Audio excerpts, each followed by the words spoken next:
Budget सत्र में राष्ट्रपति के अभिभाषण के बाद सोनिया और राहुल की टिप्पणी पर घमासान। बीजेपी ने माफी की मांग की, कहा कांग्रेस ने सर्वोच्च पद पर बैठी महिला का अपमान किया। सोनिया गांधी ने राष्ट्रपति को पुअर लेडी बताया था, कहा था बेचारी भाषण के आखिर तक थक गई। राहुल ने भी अभिभाषण को कहा था बोरिंग। राष्ट्रपति भवन ने सोनिया गांधी के बयान को दुर्भाग्यपूर्ण बताया, कहा कांग्रेस ने किया राष्ट्रपति पद की गरिमा का अपमान। प्रधानमंत्री ने सोनिया गांधी के बयान का जिक्र किया, कहा कांग्रेस के शाही परिवार ने देश की आदिवासी बेटी का अपमान किया।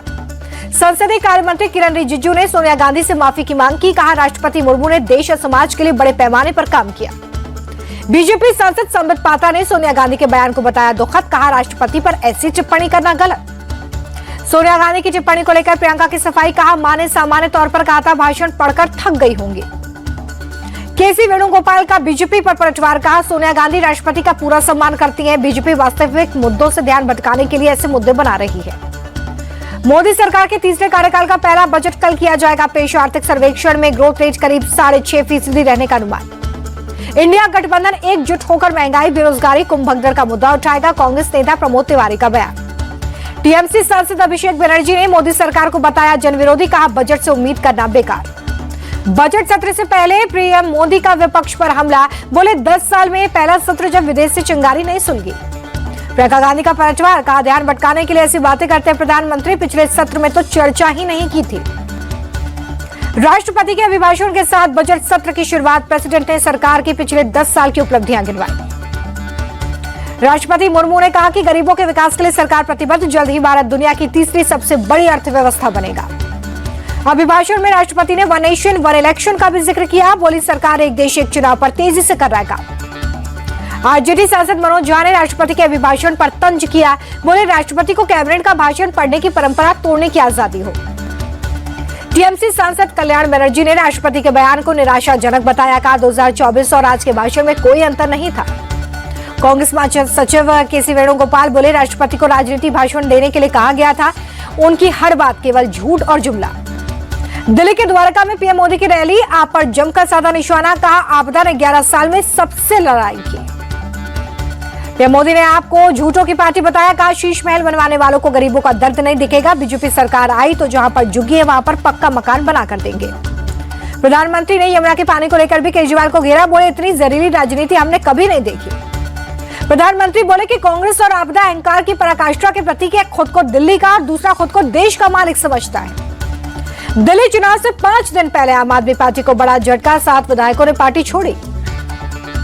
इस्तीफा देने के बाद महरौली विधायक नरेश यादव का अटैक, बोले करप्शन खत्म करने की बजाय भ्रष्टाचार के दलदल में फंस गई है पार्टी।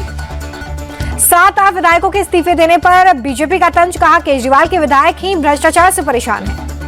अरविंद केजरीवाल ने चांदनी चौक से बचत पत्र अभियान की शुरुआत की। केजरीवाल ने कहा कि आपकी मुख्य 5 योजनाओं से जनता को पैसा बच रहा है।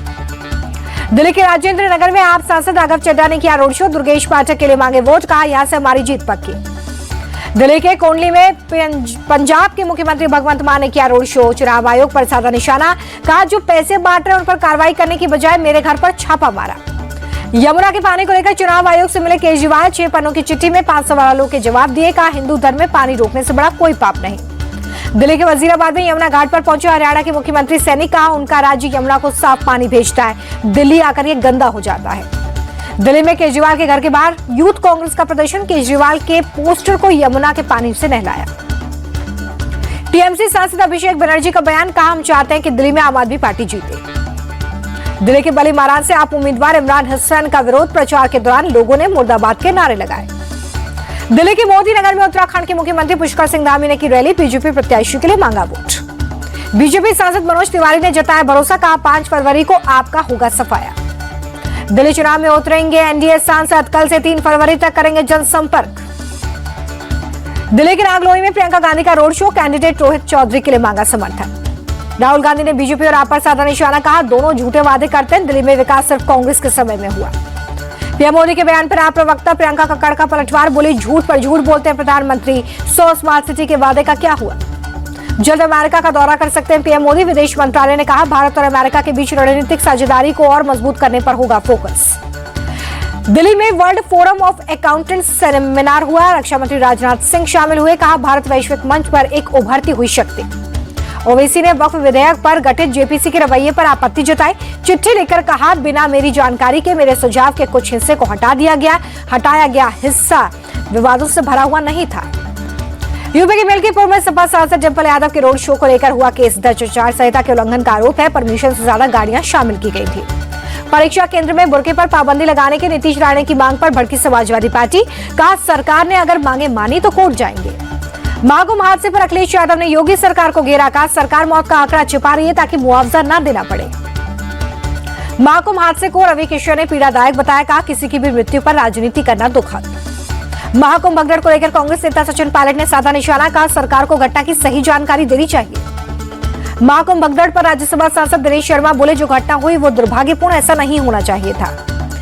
ममता कुलकर्णी को किन्नर अखाड़े से निकालने को लेकर संस्थापक ऋषि अजय दास बोले, ये कोई टीवी शो नहीं है जो कुंभ के दौरान 1 महीने के लिए चला दिया जाए। महामंडलेश्वर लक्ष्मी नारायण त्रिपाठी का ऋषि अजय दास पर पलटवार। कहा, हम उनके खिलाफ मानहानि का केस करेंगे। वसंत पंचमी स्नान को सफल बनाने में जुटा प्रशासन। नगर विकास प्रमुख सचिव अमृत अभिजात ने घाटों का निरीक्षण किया। महाकुंभ हादसे की जांच हुई तेज। जांच आयोग की टीम ने घटनास्थल का दौरा किया है। नेहरू अस्पताल में पीड़ितों से मुलाकात की। 30 लोगों की जान गई थी।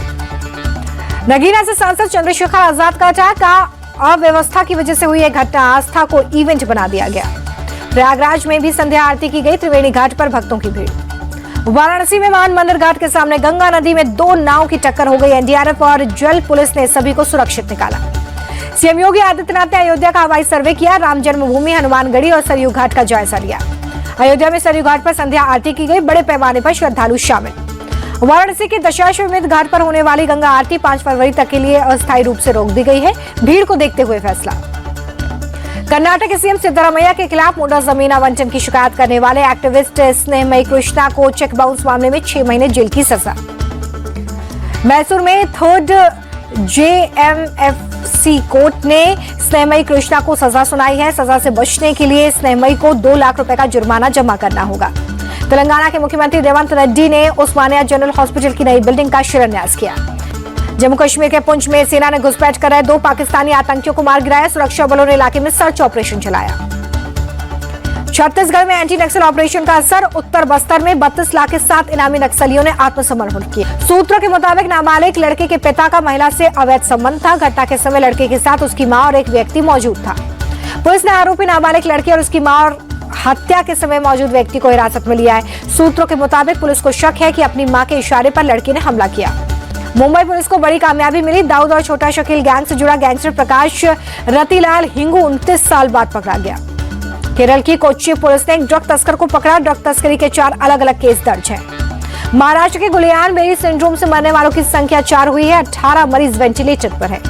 जम्मू कश्मीर के गुलमर्ग में भारी बर्फबारी। फिलहाल यातायात सामान्य। भारत का विदेशी मुद्रा भंडार 5.574 अरब डॉलर बढ़कर 629.557 अरब डॉलर पर पहुंचा। यूएस डॉलर के मुकाबले रुपए का भाव 3 पैसे बढ़ा। 1 डॉलर की कीमत 86 रुपए 59 पैसे। कारोबारी सप्ताह के आखिरी दिन बढ़त के साथ शेयर बाजार बंद हुआ। सेंसेक्स 740, निफ्टी 258 अंकों के साथ बंद।